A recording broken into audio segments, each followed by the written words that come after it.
Hello दोस्तों, exploring education आपका स्वागत करता है। यूपी पुलिस की प्रैक्टिस सेट 1 में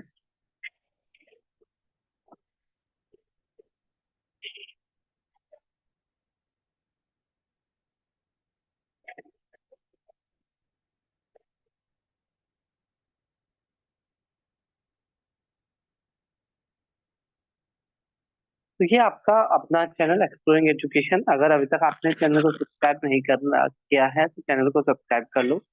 जैसे कि आपको पता है, अभी यूपी पुलिस का एग्जाम होने वाला है, तो उसको देखते हुए एक्सप्लोरिंग एजुकेशन ने आपके लिए प्रैक्टिस सेट की क्वेश्चन सीरीज शुरू करी है।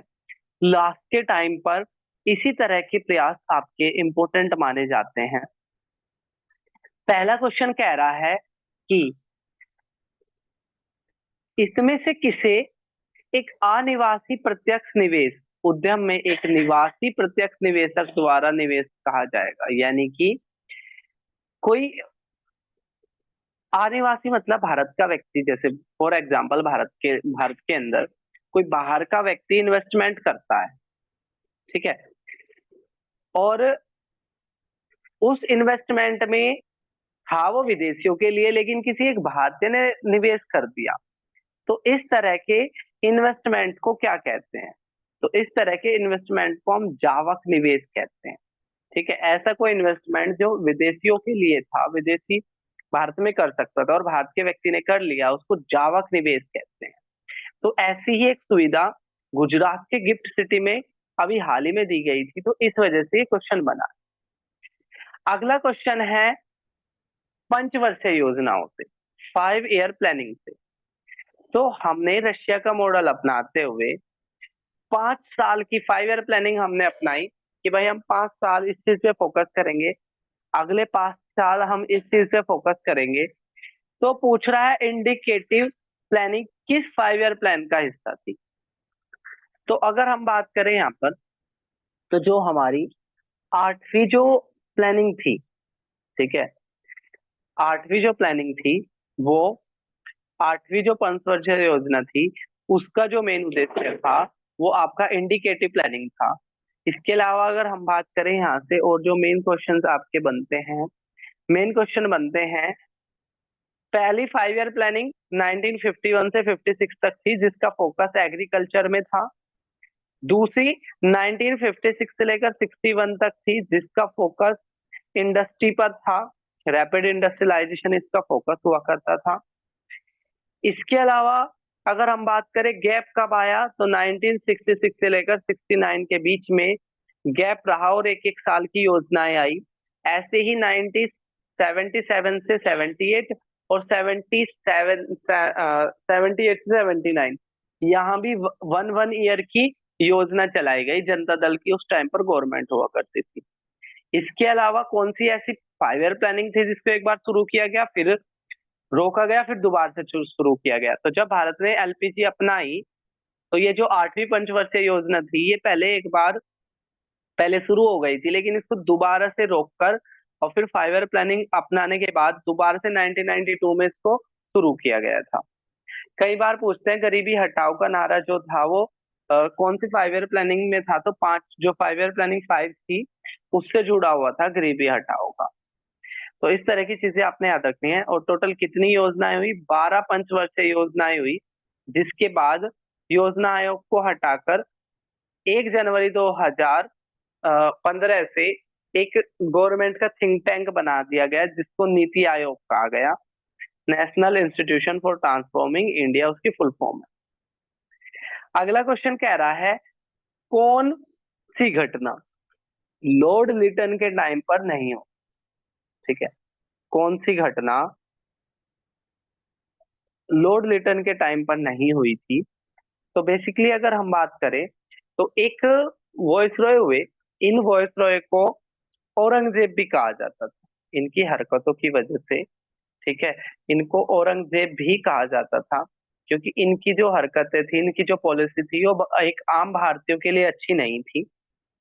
जैसे ये आर्म्स एक्ट लेकर आए जिसमें बोला कि जो भारत के जो लोग हैं वो हथियार नहीं रख सकते।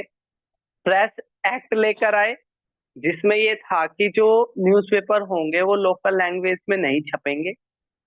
इसके अलावा इन्हीं के टाइम पर अफगान युद्ध हुआ। फिर क्या चीज इनके टाइम पर नहीं हुई? तो बर्मा युद्ध इनके टाइम पर नहीं हुआ। ठीक है, बर्मा युद्ध इनके टाइम पर नहीं हुआ। तो बी क्या हो जाएगा, इसका करेक्ट आंसर हो जाए।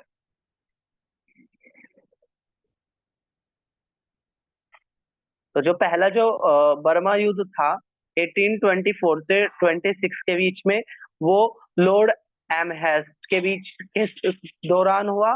और दूसरा जो ये बर्मा वाला जो युद्ध था वो लॉर्ड डलहौजी के टाइम पर हुआ। और जो तीसरा जो था वो डफरिन के टाइम पर। तो पहला आर्महेस्ट के टाइम पर, दूसरा डलहौजी के, और तीसरा डफरिन के टाइम पर हुआ। ठीक है, तो इनके टाइम पर बर्मा युद्ध नहीं हुए थे। नेक्स्ट क्वेश्चन की बात करें तो कह रहा है कौन सा ये जो विद्रोह है, यहाँ पे ना कुछ विद्रोह दे रखे हैं, कौन सा विद्रोह सही तरीके से सम्मिलित नहीं है? तो मुंडा विद्रोह, एक बिरसा मुंडा जिनको जिनके बर्थडे पर ही भारत में ट्राइबल दिवस मनाया जाता है, ट्राइबल के गॉड के रूप में बेसिकली इनको माना जाता था। तो मुंडा विद्रोह बिल्कुल सही है 1899 में। वेल्लार विद्रोह साउथ इंडिया के अंदर का है। संताल विद्रोह ये 1857 की क्रांति से जस्ट पहले का है। छत्तीसगढ़ झारखंड के आसपास एक ट्राइब देखने को मिलती है संथाल, जिनकी जमीनों को ब्रिटिशर ने चालाकी से छीन लिया था, उनके साथ धोखा करके। तो ये भी बिल्कुल सही है। गलत क्या है?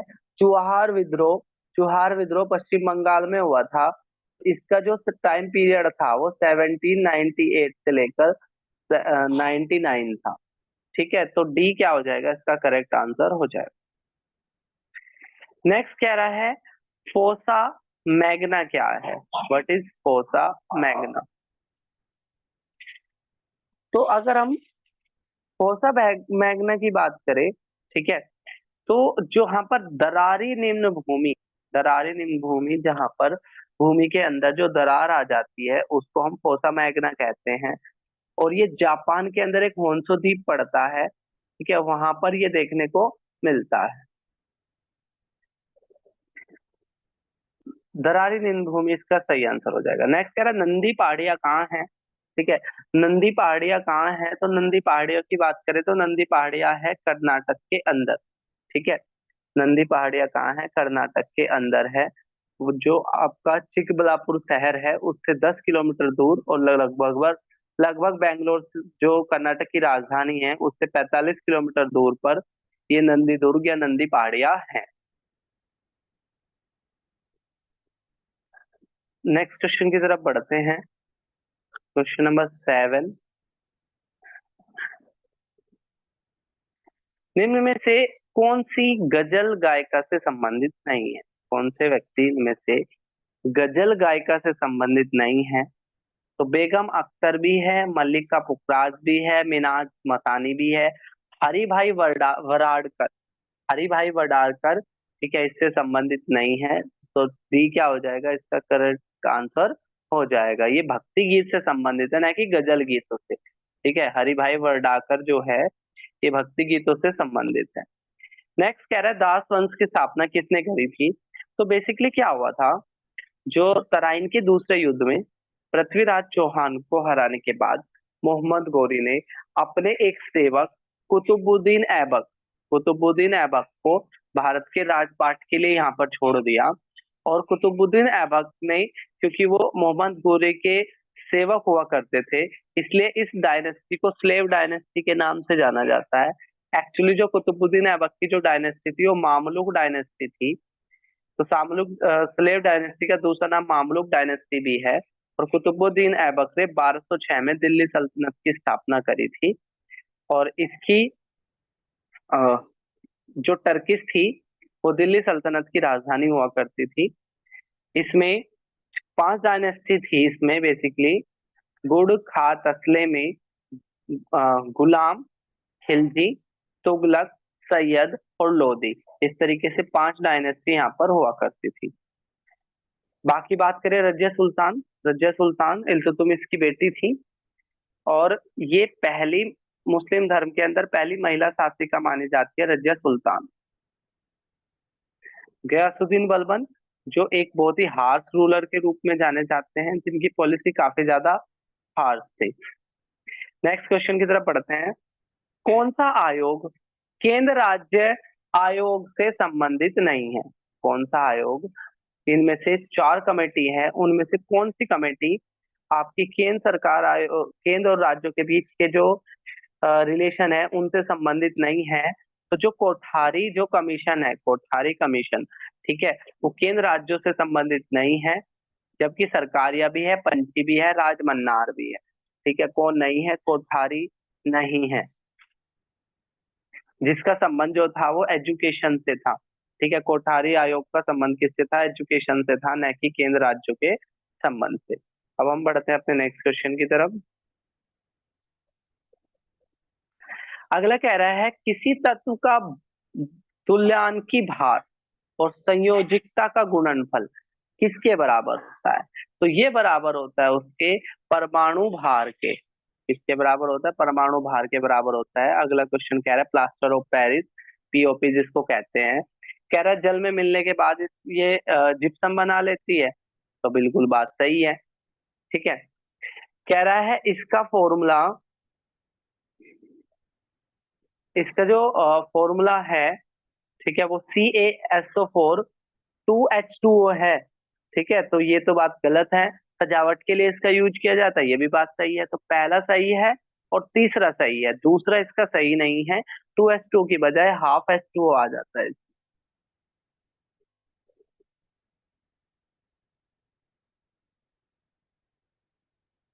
नेक्स्ट क्वेश्चन की तरफ बढ़ते हैं हम।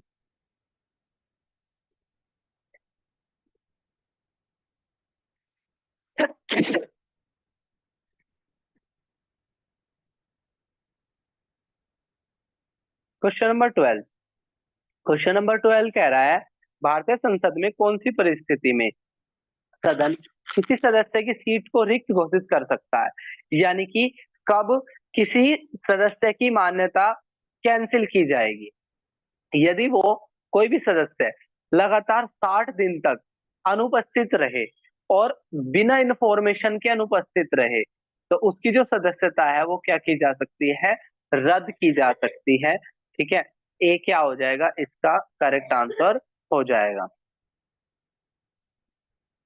अगला कह रहा है भारत में प्राय तीन संसदीय सत्र होते हैं, जिनको बजट सत्र कहते हैं, मॉनसून सत्र कहते हैं, और तीसरा सत्र कौन सा है? तो जो तीसरा जो है उसके कहते हैं हम शीतकालीन सत्र। तीन सत्र होते हैं और एक यहाँ से क्वेश्चन बनता है कि दो सत्र के बीच में कितना गैप होना चाहिए? तो दो सत्र के बीच में 6 महीने का गैप होना चाहिए। ठीक है, और एक साल में कितने सेशन होना जरूरी है? तो एक साल में 2 सेशन होना जरूरी है। नेक्स्ट क्वेश्चन की तरफ बढ़े हम। Question number 14। क्वेश्चन नंबर 14 ये कह रहा है कौन सा यकृत, यानी कि लीवर, लीवर से निकला जो बाइल जूस है, ठीक है, बाइल जूस का वर्क पूछ रहा है। तो अगर हम बाइल जूस की बात करें तो बाइल जूस लीवर रिलीज करता है। बाइल जूस जो गोल ब्लैडर, जो आपकी पित्त की थैली होती है, उसमें ये बाइल जूस स्टोर होता है। और इसका जो बेसिकली जो काम होता है वो होता है फैट का डाइजेशन करना। फैट का डाइजेशन करना इसका बेसिकली काम होता है। तो पूछ रहा है यहाँ पर कि इसके बारे में कौन सा इसका कार्य है? तो कह रहा है वो अमाशय से आने वाले भोजन को क्षारीय बनाना और वसा को छोटी छोटी गोलियों में खंडित करना। तो 30 से हो जाएगा, बी नहीं होगा। प्रोटीन को एमिनो अम्ल में जो कन्वर्ट करता है बेसिकली वो स्मॉल इंटेस्टाइन के द्वारा, छोटी आंत के द्वारा निकाला गया इंटेस्टाइनल जो जूस होता है वो ये कार्य करता है। ठीक है, बाइल जूस इसका कार्य नहीं करता। अगला कह रहा है चमगादड़ के पंख तथा पंखी के अंक किसके उदाहरण है? ठीक है, किसके उदाहरण है? तो बेसिकली ये उदाहरण है समजातीय के। ठीक है, किसके? समजातीय के, यानी कि जो एक ही स्पीसीज से संबंधित हो उसे हम समजातीय कहते हैं। तो सी इसका सही आंसर हो जाएगा। अगला क्वेश्चन कह रहा है चीन के द्वारा निर्मित विश्व के सबसे बड़े उभयचर विमान का कोड नेम क्या है? तो इसका जो कोड नेम है वो है कुनलोंग। कुनलोंग, ठीक है, ए क्या हो जाएगा सही, इसका आंसर हो जाएगा कुनलोंग आंसर है, चाइना ने जो ये बनाया है। नेक्स्ट बात करें 16 के बाद 17 की। 17 ये कह रहा है कि चार विभवांतर के दो बिंदुओं के बीच 30 आवेश ले जाने के लिए कितना कार्य करना पड़ेगा।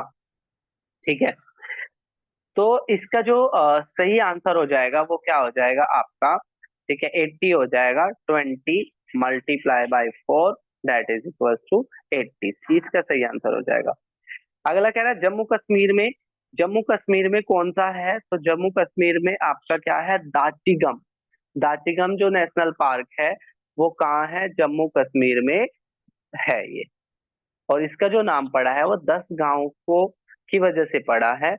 और ये दुर्लभ और किसके लिए जाना जाता है, जो हंगुल है, हंगुल, ठीक है, कश्मीरी स्टैग जिसे कहते हैं, ठीक है, कश्मीरी हिरण के लिए ये दाचिगम फेमस है। नेक्स्ट अगर हम बढ़े, डैश की शक्ति के परिमाण को रिएक्टर पर नापा जाता है, तो किसको रिएक्टर स्केल पर नापा जाता है, तो जो भूकंप है, भूकंप की दो स्केल होती है, एक होती है रिएक्टर स्केल और एक होता है मर्सिली स्केल। मर्सिली स्केल जो है वो जो मर्सिली जो स्केल है वो जो नापती है वो इसकी इंटेंसिटी को नापती है और इसके मैग्नीट्यूड को नापती है रिएक्टर स्केल। ठीक है, रिएक्टर स्केल नापती है भूकंप के मैग्नीट्यूड को और इंटेंसिटी को नापती है मर्सिली स्केल। और तो इसका जो सही आंसर हो जाएगा वो हो जाएगा सी। नेक्स्ट क्वेश्चन की अगर हम बात करें, अगला कह रहा है विश्व डोपिंग रोधी एजेंसी, एक संस्था है वाडा। वाडा क्या देखती है कि किसी खिलाड़ी ने ड्रग्स तो नहीं लिया, ठीक है, तो कह रहा है कि वो विश्व डोपिंग रोधी एजेंसी वाडा के द्वारा कौन से देश में सबसे ज्यादा संख्या पाई गई, तो भारत के अंदर ये सबसे ज्यादा संख्या पाई गई। ठीक है, ए इसका करेक्ट आंसर हो जाएगा। अगला कह रहा है लिंगानुपात। लिंगानुपात क्या होता है, 1000, ठीक है, 1000 पुरुषों पर महिलाओं की संख्या को क्या कहा जाता है, लिंग अनुपात कहा जाता है। क्वेश्चन पूछ रहा है किस राज्य का लिंग अनुपात सबसे कम है, तो सबसे ज्यादा तो लिंग अनुपात है केरला का और सबसे कम है हरियाणा का। ठीक है, केरल में 1000 पुरुषों पर 1084 महिलाएं हैं और जबकि हरियाणा में सिर्फ 877, ठीक है, 1000 पुरुषों पर 877 महिलाएं हैं। तो हरियाणा में क्या है, लिंगानुपात सबसे कम है। अगला कह रहा है कौन से राज्य में साक्षरता दर सबसे अधिक है, तो साक्षरता दर अधिक है, एचडीआई इंडेक्स पूछे, लिंगानुपात पूछे या लिटरेसी रेट यानी कि साक्षरता दर पूछे, तो तीनों का आंसर क्या आता है, तीनों का आंसर आता है केरला। और सबसे नीचे की बात करें तो सबसे नीचे है बिहार जिसमें 63.82% है। नेक्स्ट क्वेश्चन की तरफ बढ़ते हैं, क्वेश्चन नंबर 24। तो क्वेश्चन नंबर 24 ये कह रहा है साइबर अपराधों विशेषकों का सर्वेक्षण करने वाले शोध के अनुसार साइबर अपराध में कौन सा देश शीर्ष पर है, तो साइबर अपराध में दुनिया में जो शीर्ष पर वो कौन सा देश है, रूस। रूस के अंदर सबसे ज्यादा साइबर अपराध होते हैं। लेजर का आविष्कार, लेजर का आविष्कार किसने किया था, ठीक है, तो लेजर का आविष्कार पूछ रहा है तो थियोडोर मैमन, थियोडोर मैमन इसका सही आंसर हो जाएगा। 25 का आंसर हो जाएगा 1। ठीक है, अगला कह रहा है 26, 2000 अप्रैल 2024 में एक रिपोर्ट प्रकाशित हुई है जिसके अनुसार भारत का घरेलू ऋण स्तर, यानी कि जो हमने उधार ले रखा है, ठीक है, वो जीडीपी का कितना प्रतिशत हो गया। ठीक है, वो जीडीपी का कितना प्रतिशत हो गया, तो 40% तक ये पहुंच गया है। ठीक है, ए क्या हो जाएगा इसका सही आंसर हो जाएगा। तो ये एक अच्छी बात नहीं है, ठीक है, किसी देश को उधार पे चलना, ठीक है, चाहे वो देश हो चाहे फैमिली हो, उधार पर चलना, ठीक है, वो क्या होता है उस देश के लिए लॉन्ग टर्म में बेनिफिशियल नहीं होता है, क्योंकि उससे क्या होती है उसकी लायबिलिटी बढ़ती रहती है जो उसको ओवर द टाइम चुकानी पड़ती है। नेक्स्ट बात करें क्वेश्चन नंबर 27 की। कह रहा है इनमें से कौन सा एक बौद्ध ग्रंथ है, अगर हम बोध ग्रंथ की बात करें तो इसमें जो सही आंसर हो जाएगा वो हो जाएगा अभिधर्म कोश। अभिधर्म कोश जो है, ठीक है, वो एक बौद्ध धर्म ग्रंथ है। इसके अलावा बौद्ध धर्म में सुत्त पिटक, अभिधाम पिटक, विनय पिटक, जिनको त्रिपिटक कहते हैं, ठीक है, वो इसी से जुड़ा हुआ है। इसके अलावा तो इसका जो आंसर हो जाएगा वो बी हो जाएगा। अगला कह रहा है केसर को बनाते वक्त पौधे का निम्न कौन सा भाग हिस्सा यूज किया जाता है, मतलब केसर जो बनता है वो किससे बनता है। तो 20 का सही आंसर हो जाएगा वर्तिकाग्र से बनता है आपका केसर। कौन सा ऐतिहासिक रूप से भारत का धान्य भंडार कहा जाता है, यानी कि किस राज्य के अंदर, ठीक है, चावल का प्रोडक्शन ज्यादा होता है, ठीक है। तो बेसिकली इनमें से अगर हम बात करें तो आंध्र प्रदेश का नंबर आता है, वैसे सबसे ज्यादा पश्चिम बंगाल के अंदर चावल होता है, ठीक है। साथ ही साथ छत्तीसगढ़ को भी धान का कटोरा कहा जाता है। तो चावलों के उत्पादन में फर्स्ट पूछे तो वेस्ट बंगाल, और वैसे धान का कटोरा अ, छत्तीसगढ़ को भी बोलते हैं और आंध्र प्रदेश को बोलते हैं। भारत रत्न कह रहा है जो भारत का सबसे सर्वश्रेष्ठ, सबसे बड़ा पुरस्कार होता है, 5 व्यक्ति को भारत में अब की बार मिला था। तो कह रहा है भारत रत्न के बारे में कौन सा स्टेटमेंट रोंग है, ठीक है, भारत रत्न के बारे में कौन सा स्टेटमेंट रोंग है। पहला कह रहा है ये भारत का पहला उच्चतम आसनिक पुरस्कार है, सही बात है। 1954 में शुरू हुआ था और शुरुआत में 3 लोगों को, सीवी रमन, सी राजगोपालाचारी, एस राधा कृष्ण को मिल चुका है, बिल्कुल सही बात है। कह रहा है ये विदेशियों को नहीं मिल सकता, ये बात गलत है, विदेशियों को भी मिल सकता है। नेल्सन मंडेला को मिला हुआ है, ठीक है, मदर टेरेसा को भारत रत्न मिला हुआ है, ठीक है, अब्दुल गफ्फार खान को भारत रत्न मिला हुआ है। तो बहुत सारे व्यक्ति हैं जिनको भारत रत्न मिला हुआ है, तो भारत रत्न विदेशियों को मिल सकता है। सी क्या हो जाएगा इसका रोंग आंसर हो जाएगा, ठीक है, सी क्या हो जाएगा इसका रोंग आंसर हो जाएगा। नेक्स्ट कह रहा है गोड पार्टिकल। तो गोड पार्टिकल की खोज के लिए पीटर हिग्स को क्या मिला था, नोबेल मिला था, और उनका 19 ईयर की एज में उनकी डेथ हो गई है अप्रैल 2024 में। तो पूछ रहा है उन्हें गोड पार्टिकल को लेकर जो नोबेल मिला था वो कौन से साल में मिला था। तो उनको जो नोबेल मिला था ये, वो मिला था उनका 2013 में, ठीक है। 2012 में इन्होंने एक्सपेरिमेंट करा था गोड पार्टिकल का, और 2013 में इनको ये नोबेल मिला था। अगला कह रहा है मनरेगा। मनरेगा क्या है, ग्रामीण क्षेत्रों में इनफॉर्मल सेक्टर के अंदर 100 दिन का काम मिलेगा, गारंटी काम मिलेगा। अगर आपने रजिस्ट्रेशन करा, सरकार आपको नहीं दिला पाई, तो सरकार आपको कंपनसेशन देगी इसके बदले में, ठीक है, सरकार आपको, ठीक है, क्या देगी इसके बदले में, कंपनसेशन देगी।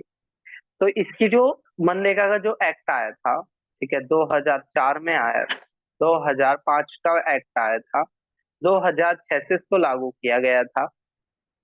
इसमें शुरुआत में इसकी जो फुल फॉर्म हुआ करती थी तो वो national rural employment Guarantee act हुआ करती थी, लेकिन 2009 से इसमें महात्मा गांधी वर्ड भी जोड़ दिया गया और ये पूरा हो गया Mahatma Gandhi National Employment Guarantee Act. तो पूछ रहा है कि ये उत्तर प्रदेश के कितने जिलों में शुरू की गई थी मनरेगा। तो 22 जिलों में, 22 डिस्ट्रिक्ट में शुरू की गई थी उत्तर प्रदेश के मनरेगा। अगला कह रहा है उत्तर प्रदेश में चकबंदी योजना। तो चकबंदी योजना के लिए ही फेमस थे, ठीक है, जो चौधरी चरण सिंह, उन्होंने जमींदारी व्यवस्था खत्म कराई थी यूपी के अंदर। तो 33 क्वेश्चन ये कह रहा है कि चकबंदी योजना कब शुरू गई थी उत्तर प्रदेश में। तो 1954 में चकबंदी योजना शुरू की गई थी उत्तर प्रदेश में, 30 करेक्ट आंसर हो जाएगा। अगला कह रहा है धर्मवीर भारती पुरस्कार का संबंध किस क्षेत्र से है। तो धर्मवीर भारती जिन्होंने सूरज का सातवां घोड़ा भी लिखी हुई है, ठीक है, तो इस ये जो जो पुरस्कार मिलता है, ठीक है, तो ये पत्रकारिता से संबंधित है, ठीक है, पत्रकारिता के से संबंधित है। पत्रकारिता में जो उत्कृष्ट कार्य करता है उनको धर्मवीर भारती पुरस्कार मिलता है, जिसमें 11,000 रुपए की नगद राशि दी जाती है। नेक्स्ट क्वेश्चन की तरफ बढ़ते हैं। नेक्स्ट क्वेश्चन कह रहा है कासगंज यूपी में कासगंज को किस जिले से अलग करके बनाया गया है? तो जो कासगंज को एटा एटा मैनपुरी, ठीक है, तो एटा जिले से अलग करके कासगंज को बनाया गया था। नेक्स्ट क्वेश्चन की बात करें तो कह रहा है उत्तर प्रदेश में 18 मंडल है, तो 18वां मंडल कौन सा है? उत्तर प्रदेश का 18वां मंडल कौन सा है? तो 18वें मंडल की बात करें तो अलीगढ़ जो है उत्तर प्रदेश का 18वां मंडल है। ठीक है, बी क्या हो जाएगा इसका करेक्ट आंसर हो जाएगा।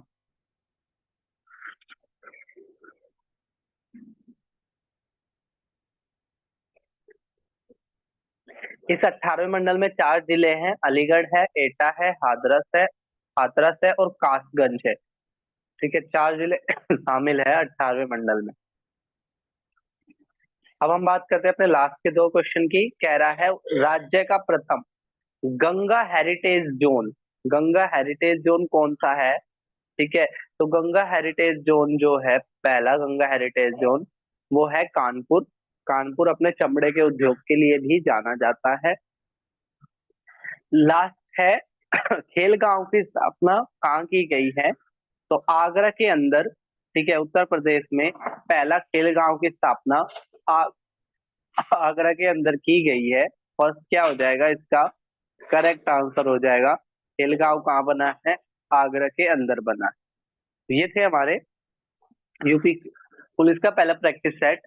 आपको ये बताना है 38 क्वेश्चन में से आपके कितने क्वेश्चन ठीक है। साथ ही साथ आज हमने देखा था कि जो केसर है वो वर्तिक राग से बनता है। आपको बताना है आलू, आलू का जो पार्ट हम यूज करते हैं वो बेसिकली क्या होता है? जो सब्जी वगैरह में आलू का हम यूज करते हैं वो क्या होता है? वो रूट होता है, स्टेम होता है, लीव्स होता है क्या होता है? ये आपका क्वेश्चन ऑफ डे है। फिर मिलेंगे हम प्रैक्टिस एट 2 में, तब तक के लिए टेक केयर, जय हिंद जय भारत।